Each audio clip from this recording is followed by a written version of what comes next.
Hey guys, it's Mark from High Strung Audio again. Today we're doing a review of the Element I from Matrix Audio.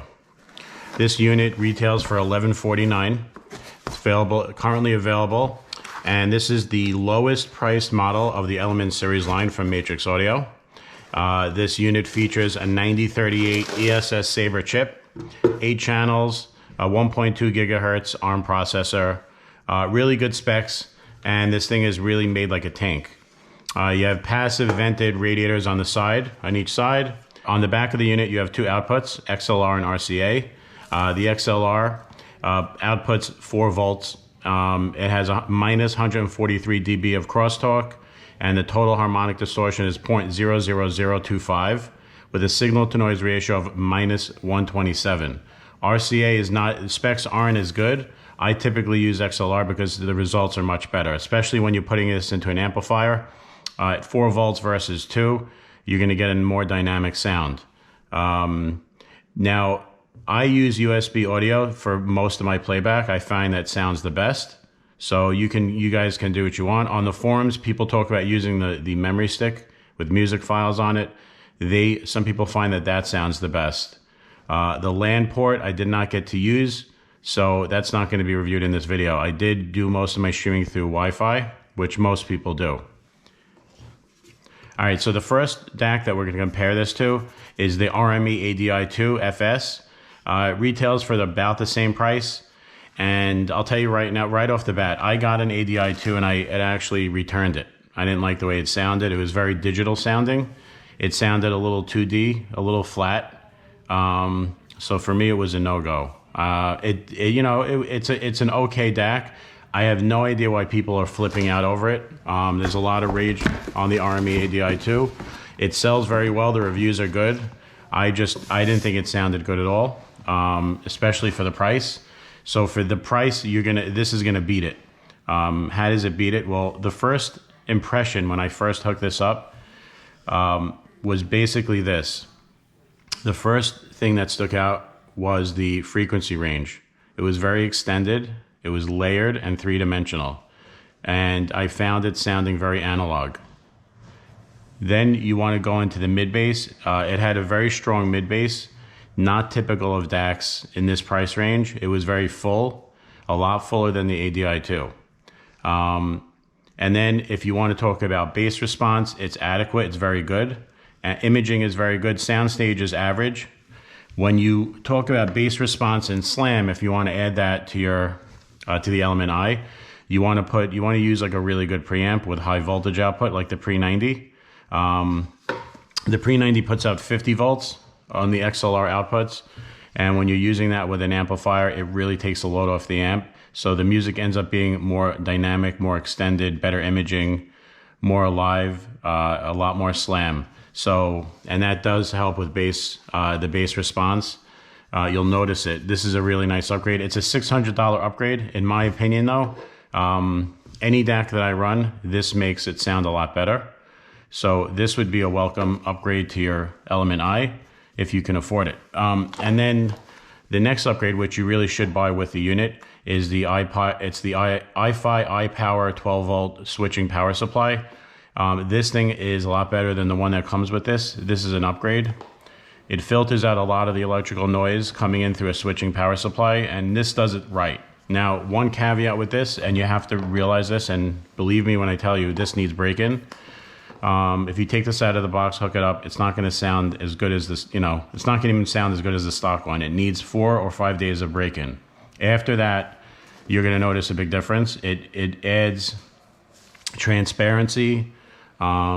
It's just more see-through, more black background, and it definitely adds to the experience. Now, where you really see the benefit of this is when you're using the headphone input. If you go back and forth between, using the headphones between both the stock plug and this plug, you're gonna be able to see a tremendous difference in clarity, sonic clarity. So I would pick this up right away. It's $50 on Amazon, really cheap. Now let's go to the sound quality of the headphone section. Headphone section is, I would say, above average for this price range. Really good, very good. I found the best results using a USB input when listening to, the headphone section. Streaming is going to sound good, not as good, but it does sound good. When you're streaming, you want to make sure also you have 3 bars on here. If you don't have a good streaming connection, it's not going to sound. The sound is going to be compromised since you're getting mixed, dropped packets and things like that. And so for best sound quality, you want to make sure you have you're within good range of your Wi-Fi router. As far as file formats, this thing plays back in Roon.